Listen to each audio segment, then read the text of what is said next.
Diha sa ato ang ebanghelyo, unsa may atong mapupo nga mensahe.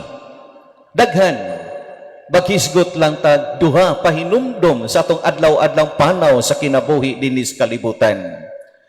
Una, gipahinumduman ta nga bisan unsa ang atong kahimtang dinhi sa kalibutan, importante kaayo ang ato ang mapadayunon nga malig-on nga pagkamasaligon ngadto sa Ginoo. Ikaduha, gipahinumduman kita nga bisan unsay kahimtang nato dinis kalibutan, importante kaayo nga buhaton ta ang unsay angay ta nga pagabuhaton subay sa atong pagtuo paingon sa kaluwasan. Diha sa atong ebanghelyo karon, si Lazaro ug ang dato mo'y gihisgutan. Usa may nahitabo sa duha human sa ilang kinabuhi dinis kalibutan. Si Lazaro na langit, ang dato na impyerno. Ang dakong pangutana mao, nganong nalangit man to si Lazaro? Nganong na impyerno man sa tong dato? Nagpasabot ba tungod kay pobre langit? Nagpasabot ba tungod kay dato impyerno? Timaniha wala gyoy gihisgutan. Usay hinungdan nga nalangit si Lazaro. Ba wala man? Wala man giingon sa diri nga si Lazaro dunay gibuhat nga maayo.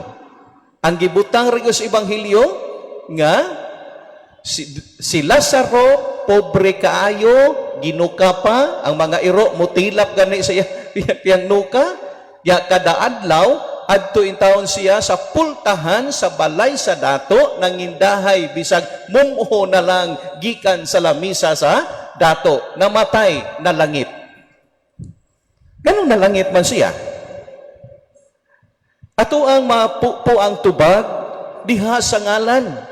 Kaysa Biblia God, ang ngalan sa tao nagtug-an ni siya sa kinatibuk ang pagkatao sa usa ka tao. Nanunsa may kahulugan sa ngalan ni Lazaro, nagagikan sa Griego nga pinulungan nga nagpasabot nga ang Ginoo maoy akong magtatabang.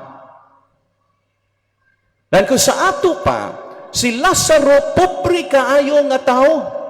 Apan bisan sa iyang kahintang sa pagkapobre nga hilabihan, dako kaayo siya o pagsalig sa Dios ngay ang Dios iyang magtatabang. Hinungdan nga bisan sa iyang kapobre, wala siya naghimog dautan, makakaon lang. Wa manggani siya mamalikas sa dato, wa manggani siya manungo sa dato, mampay matay ka datua ka bisag mumho di manghatag. Wa siya mohimog dautan tungod sa iyang panginahanglan. Kay ngano? Kay lig-on og puno ang iyang pagsalig sa Dios. Kinsa may way panginahanglan dinhis kalibutan. Unsay kahintang nato dinis kalibutan, do natay tagsa-tagsa ka panginahanglan. Depende ra na nato. Pero usahay ang atong panginahanglan dinis kalibutan ginagmay magdinagko mumhuman o binilyon.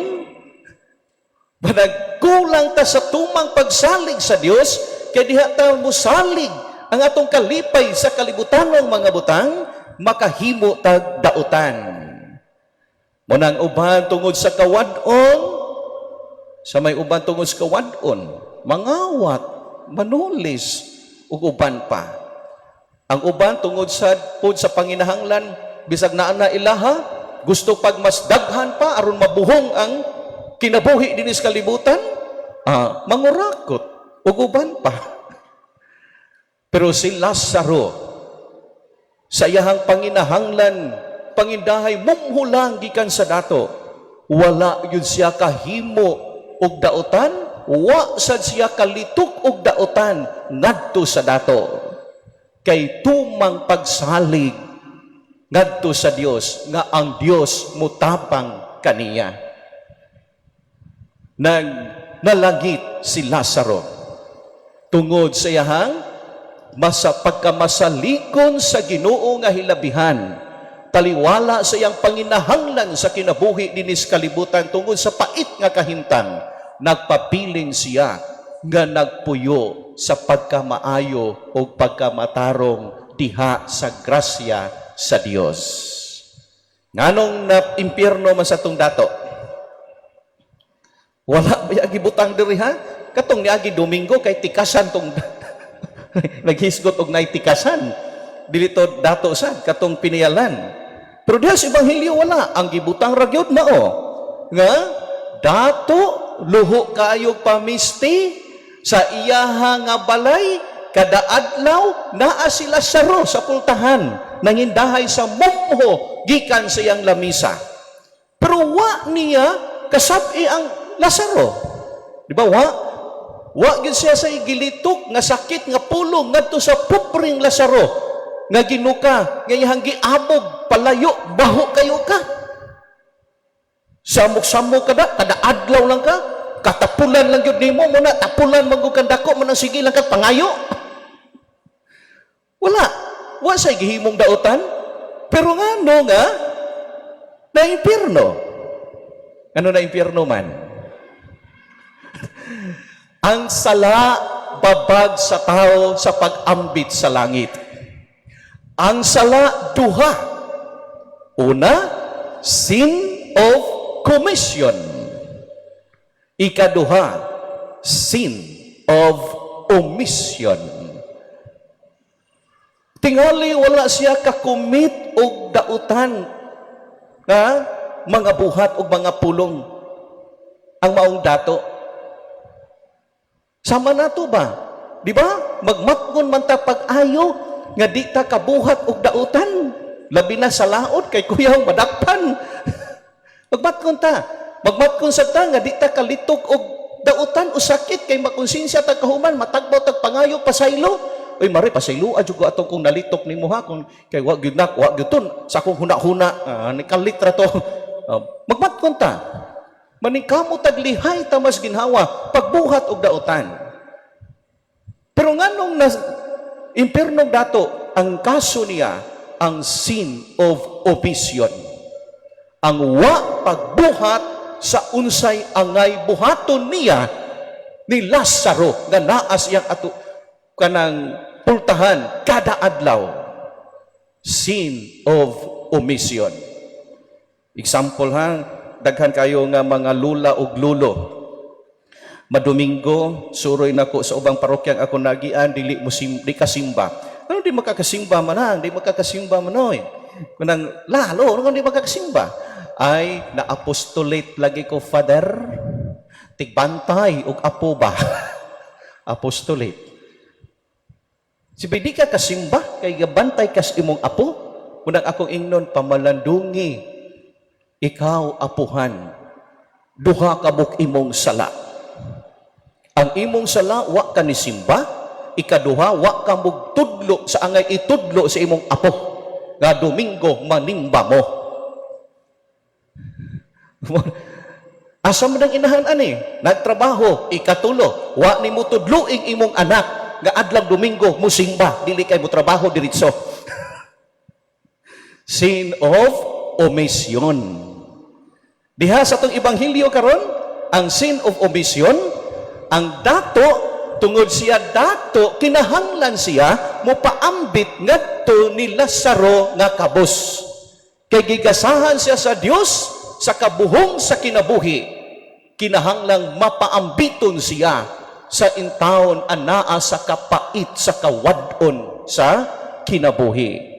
Mao na himong na impyerno kay nagmakulang siya sa pagbuhat sa angay buhaton ngadto sa tao nga nagkinahanglan nga naa sa iyang atubangan. Tinuod kita dunay panginahanglan. Lain-lain tagkahintang. Pero importante usab nga kita mahimong mapaambiton ngadto sa labing ubos, labing kabos ug labing nagkinahanglan.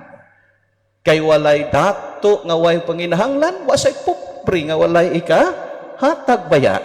Nang ang hiyas gayon sa pagka mapaambiton, importante kaayo.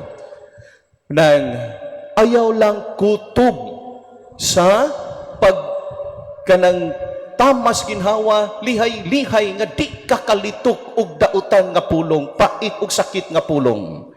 Ayaw lang kutob nga naningkamot ka, tamas ginhawa, di kakabuhat og dautan. Ang Ebanghelyo karon, kinahanglang mo padayon pa. Mupadayon pa ta, mulakang ta, pinaagi sa pagbuhat sa atong angay mga kingbuhaton.